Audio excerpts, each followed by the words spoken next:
Good evening, everybody. Welcome back to another video. Today is Wednesday, November 6th, which is crazy that it's November already. And today's a rest day. So I usually talk about the importance of rest on rest days, but I'm going to skip that and talk about something that I've heard recently when perusing YouTube on Dr. Mike Israetel's videos, and it was about rest and recovery. Now, I usually like a lot of the things that he has to say, but there were a few things on one podcast, I think it was with Chris Williamson is his name, I believe, that he was arguing about the different measurable benefits of different forms of recovery or types of recovery practices and how effective they actually are compared to how popular they are in the public eye, or at least the eyes of different physical therapists and online athletes and influencers and whoever else. And some of these things I completely disagree with, and I believe that the view that he may be speaking about these things may be very limited. Now, I'm not questioning his intelligence or specialty or knowledge or intellect, whatever you want to call it or whatever you want to say, but what I'm curious about is it seems that maybe rightfully so, he seems to view things only through the lens of building muscle and not necessarily through the lens of performance.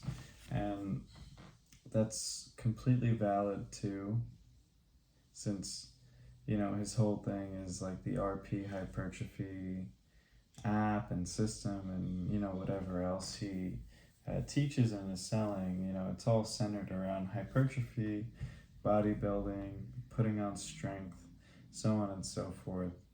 And specifically the things that he was talking about were related to like foam rolling, ice baths, sauna, things like that, and their benefit on recovering tissue. Now, he argues that they have zero to no benefit and that they will not help you athletically, or they at least won't help you build or acquire strength. And honestly, this has been contrary to all of my personal experience in any of my Ironman training to date. Honestly, there were times in the training where I would not be stretching and not be foam rolling, and in those times I could literally feel the fatigue building up in my muscle groups, especially my legs, and I would be much more likely to tweak or feel pain throughout my muscles and my body. And if I go through long periods of time where I'm foam rolling properly and stretching as I'm supposed to, then those things actually, you'll see, start trending in the right direction and will minimize the pain, fatigue, and injury that my body's experiencing. And the chief argument is that maybe these things don't directly contribute towards the building of strength or the rate that your body recovers from the load that it's taking on from the exercise. That's fair. That's a fair statement. But what these things or these practices are doing, rather than recovering you faster, they're providing benefit in the terms of lengthening and relaxing these muscles so that they're less likely to become injured or damaged tissue. And that's an important distinction, the difference between recovering and preventing damage, right? So if I'm constantly running every single day and my calves are getting tighter and tighter and I'm developing knots in my muscles, they're recovering, but they're recovering and continuously getting tighter and tighter and tighter until now you just have this ball of tightness inside of your calf, right? Now, when these knots get tight enough and you exert enough load on those muscles, they have the potential of tearing. You can get micro tears or you can get macro tears that affect either, the full muscle group. If you've ever seen a video of somebody's like bicep tearing and it literally tears off the joint and rolls up, that's a large tear. And then you can have like little minor like twinges and pains that are like slight tears, half tears, and they're painful and they won't completely put you out, but it's still like technically an injury in my book. So from my perspective, if you're telling people to not do these things because they don't actually have the recovery benefit that they're advertised to have, but the real benefit by doing them is not only recovery, but is also injury prevention and a practice that'll promote healthier tissue response to the stimulus that you're putting in, then my argument would be that some of these practices do, in fact, have a performance benefit and a place in an athlete's training cycle, training regimen, training plan, whatever you want to call it. So that's the first thing. That's, as it relates to stretching and foam rolling. Now, where it comes to ice baths, a similar argument was, presented by Mike that they have minimal effect on recovery, and that you actually often want the inflammatory response to a muscle group in order to promote actual recovery, and that by doing these ice baths is actually associated with a decreased hypertrophic response. Now, again, I'm not a scientist, but if the goal is hypertrophy and having a larger muscle group, then, sounds like you don't want to be going into an ice bath. But if you are putting in heavy volume on your legs and, you need to get fresher faster and ready for that next workout, then it's been common practice for quite a while to ice bath to get back in the game faster, get be able to take on more training sessions. Like there's the classic story of Kobe having completed his workout or workouts already by the time it's like 4 a.m. and he's sitting at breakfast with his team at like 5, 6 a.m. and he's got ice bags on his knees. Now, what the effectiveness of ice bags is like, here or there, but when you have somebody who performed at such a high level for so many years and he's icing his knees after, putting them through some tough work, then clearly there's got to be something going on here where it's reducing the inflammation enough or in a way that allows him to keep in the game and keep working at this high level repeatedly.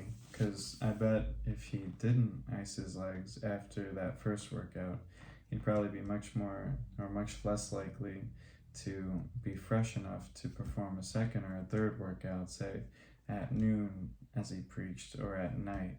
So, these are the things that I'm thinking about when I hear people online say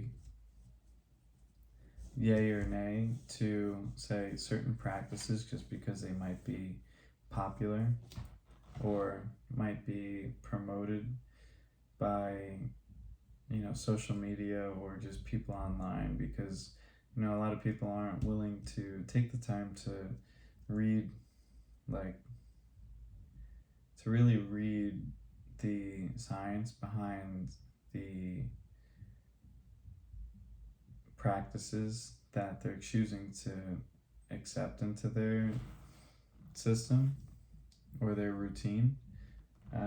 But for me personally, my coach, or one of my coaches, is a physical therapist, and with the advice that he's been providing me throughout my training, because I'll reach out to them every so often and explain to them how my body's feeling and what's going on, and trying to brainstorm potential solutions and whatnot. And he always comes back to these core items that are the big levers that an athlete should and would pull if they're trying to improve. And so it's, are you eating enough? Are you drinking enough? Are you sleeping enough? Those are going to be the biggest pulling points in your recovery. But then the next thing that he makes sure to harp on is you're hitting your workouts how you're supposed to, and you're stretching and foam rolling. Now, that's it. And when I follow those practices and I'm drinking enough water, I'm eating enough, and I'm sleeping enough, my body trends in the right direction, and I'm always training right and hitting my sessions how I'm supposed to. Where I usually slack is the stretching and the foam rolling. Now, when I'm consistent with these two things, there's a noticeable improvement in how I feel and how I perform. And that's probably my biggest takeaway from hearing advice out there in the world that might just be viewed as contrarian rather than, or I'd say it's either contrarian or it is singularly, there's a singular focus or a singular view on something that could be deemed as having a bigger picture to it. That's probably the best way to describe it. So that's my take on, Dr. Mike's take on the recovery benefits of some of these things. Obviously, this is an unstructured, unreferenceable, unresearched opinion. This is just my personal experience. But now, thinking about this on an even like larger or more cultural scale, like where did these ice baths and saunas come from, and like where were these benefits first studied? I believe it's either the Swiss or the Japanese, but either way, why are there so many cultures around the world that promote the use of an ice bath or a sauna or hot bath, like in a hot spring in Japan, for example, to recover from, travel, training, etc. And I think it's because empirically, whether or not the data are there to support it completely at this point, but empirically, it seems to be associated with better health, more vitality, more vigor, and something that should be done to either improve your strength and immunity or, or something along those lines. I think that's all I have to say about this matter. It's, if you can tell by how much I'm thinking as I'm speaking, it's an important topic for many people to wrap their brain around. And if somebody's ever going to say that something like it's black or white, then I'll tend to not listen to that person. I enjoy Mike's content, and I hope that this is taken with no disrespect, but this is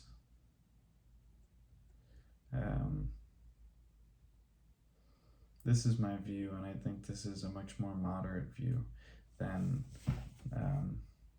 the take that he presented. And I think this is probably a more reasonable view, that's less divisive and less clickbaity, because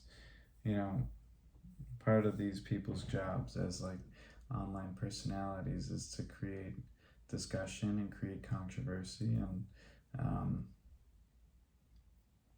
kind of attack people's beliefs so that they watch you to either agree with you via confirmation bias or disagree with you because what you said goes contrary to how they operate. Hence this video. This is a disagreement video. But I did watch this video with an open mind and think, am I doing too much, or am I adding too much to my routine to try to facilitate recovery? And is the addition of all of this actually contributing to under recovery? So should I be taking stuff away rather than adding? And that's a good question. The next question is, obviously, because of his strength building and hypertrophy principles, which include full range of motion, loaded exercise, those can be viewed as deep stretches or deep stretching, rather than having to dedicate side time for stretching. It's allowing you to stretch through your workout, which technically should also be doing that lengthening of the muscle that people are seeking by some of just yoga practices or foam rolling and such. So maybe maybe doing that kind of stuff will reduce the likelihood of developing knots in those muscle groups by hitting full range of motion, full stretches in your exercises. So if that's the case, and that's the argument that you don't need these things, then that's an approach that probably should be described in a little bit more detail, because to say that they don't help is incorrect, but it can be viewed as correct if you're already doing all the right things in this other avenue, which would be bodybuilding and powerlifting. If you're doing everything 100% by the book with full range of motion, loaded exercises, and however you manage your volume, then yes, you probably don't need these things to enhance your recovery. But if that's not your sport and you're doing something like I'm doing, where you're just repeatedly tacking on miles of volume onto your body, and you don't typically operate on a range of motion basis, where I'm running, my legs they bend only so much. I'm cycling, they bend only so much. I can only really fit so many strength workouts into my week, just because like most of my time is on the bike, on the road, in the pool. So for someone like me, stretching and foam rolling is probably like ideal, because if I'm going to work out twice a week, I can't really get all the stretching that I would need to recover from or re-lengthen from that amount of volume. But if all you do is just pick up the weight, hit your chest twice a week, hit your back twice a week, hit your shoulders and legs twice a week, obviously that's oversimplifying it, because you have your triceps, your biceps, your shoulders, your abs, your glutes, hamstrings, however you choose to break up your workouts.